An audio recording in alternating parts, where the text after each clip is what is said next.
ಈ ರೈಲ್ವೆ ನಿಲ್ದಾಣದ ರಸ್ತೆ ತೀರಾ ನಾದುರಸ್ತೆಯಾಗಿದ್ದು ಪ್ರಯಾಣಿಕರಿಗೆ ತೀರಾ ತೊಂದರೆ ಆಗ್ತಾ ಇತ್ತು. ಅನೇಕ ಬಾರಿ ರೈಲ್ವೆ ಅಧಿಕಾರಿಗಳಿಗೆ ಇಲಾಖೆಗೆ ಮನವಿ ಮಾಡಿದರೂ ಕೂಡ ಯಾವುದೇ ಸ್ಪಂದನ ಸಿಗ್ತಾ ಇರಲಿಲ್ಲ.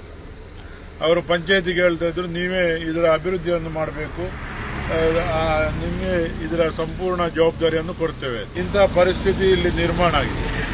ಆ ಸಂದರ್ಭದಲ್ಲಿ ನಾವು ಪುಟ್ಟರಾಳವರವರು ನಮಗೆ CSR ಯೋಜನೆ ಅಡಿ ಪ್ರತಿ ವರ್ಷ 15 ಲಕ್ಷ ಅನುದಾನವನ್ನು ಕೊಡ್ತಾ ಇದ್ದಾರೆ. ಕೆಲವೊಂದು ಇತರ ಅನುದಾನಗಳನ್ನು ಕೂಡ ನಮಗೆ ಸಹಕಾರ ಮಾಡ್ತಾ ಇದ್ದಾರೆ. ನಾವು ಈ ಸಲ ಅದರ ಸಂಪೂರ್ಣ ಅನುದಾನವನ್ನು ಕೂಡ ಬೆಳಪು ರೈಲ್ವೆ ನಿಲ್ದಾಣಕ್ಕೆ ಹೋಗುವಂತಹ ರಸ್ತೆ ಅಭಿವೃದ್ಧಿಪಡಿಸಲಿಕ್ಕೋಸ್ಕರ ಅವರಿಗೆ ಕೇಳಿಕೊಂಡಿದ್ದೇವೆ. ಅವರು ಮಂಜೂರಾತಿ ಮಾಡಿಕೊಟ್ಟಿದ್ದಾರೆ. ಅದರೊಂದಿಗೆ ಪಂಚಾಯತಿಯಿಂದ ಸೋಲಾರ್ ವಿದ್ಯುತ್ ದೀಪವನ್ನು ಕೂಡ ಅಳವಡಿಸಿದ್ದೇವೆ ರೈಲ್ವೆ ನಿಲ್ದಾಣಕ್ಕೆ. ಇನ್ನು ಉಳಿದ ಸಂಪೂರ್ಣ ರೈಲ್ವೆ ನಿಲ್ದಾಣದ ತನಕ ಕೂಡ ಮತ್ತು ನಮ್ಮ ಪಾಲಿಟೆಕ್ನಿಕ್ ಕಾಲೇಜ್ವರೆಗೆ ಈ ರಸ್ತೆಯನ್ನು ಸಂಪೂರ್ಣ ಅಭಿವೃದ್ಧಿಪಡಿಸಿ ಕಾಂಕ್ರೀಟೀಕರಣಗೊಳಿಸಬೇಕು. ಬೇರೆ ಶಾಸಕರು ಸಂಸದರ ನಿಧಿಯನ್ನು ಕೂಡ ಬಳಸಬೇಕು. ನಾವು ಎಲ್ಲರಿಗೂ ಮನವಿ ಮಾಡಿದ್ದೇವೆ.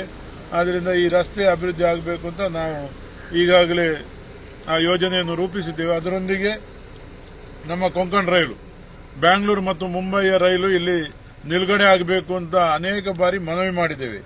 ಕೆಲವೊಂದು ಅವರ ತಪ್ಪು ಮಾಹಿತಿಯಿಂದ ಸ್ವಲ್ಪ ವಿಳಂಬ ಆಗ್ತಾ ಇದೆ. ಮೂಡಿಸಿದ್ದಾರೆ ಒಂದು ಬೆಸ್ಟ್ ಗ್ರಾಮ ಅಂತ ಹೇಳ್ಕೊಂಡು ಬೆಳಪು. ಯಾಕಂದ್ರೆ ಇಲ್ಲಿ ಎಲ್ಲ PG ಆಗಲಿ, ಮಂಗಳೂರು ಯೂನಿವರ್ಸಿಟಿ ಆಗಲಿ, ರೈಲ್ವೆ ಕನೆಕ್ಟಿವಿಟಿ, ಮತ್ತೆ ಇವಾಗ ಇವನ್ ಬೀಚ್ ಸೈಡ್ ಇಶ್ಯೂ ಉಚ್ಚಿಲದಲ್ಲಿ ತುಂಬಾ ಇಂಪ್ರೂವ್ಮೆಂಟ್ಸ್ ಆಗ್ತಾ ಉಂಟು. ರಿಸಾರ್ಟ್ಸ್ ಎಲ್ಲ ಬರ್ತಾ ಉಂಟು. ಸೊ UPCL ಪ್ಲಾಂಟ್ ಉಂಟು, ಪಾದೂರ್ದು ಉಂಟು, ದೊಡ್ಡ ಇದು ಸುಜ್ಲಾನ್ದು ದೊಡ್ಡ ಒಂದು ಪಾರ್ಕ್ ಉಂಟು. ಸೊ ಇದು ರೈಲ್ವೆ ಸ್ಟೇಷನ್ ಆಗಬೇಕಂತ ತುಂಬ ಅವರಿಗೆ ಒಂದು ಆಶೆನೂ ಉಂಟು. ಯಾಕಂದ್ರೆ ತುಂಬ ಸ್ಟೂಡೆಂಟ್ಸ್ ಮತ್ತೆ ತುಂಬ ವರ್ಕರ್ಸ್, ಮೋರ್ ದೆನ್ ಒಂದು 15,000 ವರ್ಕರ್ಸ್ದು ಒಂದು ಕೇಂದ್ರ ಬಿಂದು ಸ್ಥಾನ. ಸೊ ಹಾಗೇನೆ ಇವತ್ತು PR ಇದ್ದಾರೆ, ಸುಧಾಮೂರ್ತಿ ಅವರು ಉಪಾಧ್ಯಕ್ಷರಿದ್ದಾರೆ, ಮತ್ತೆ ಎಲ್ಲ ಮೆಂಬರ್ಸ್ ಇದ್ದಾರೆ.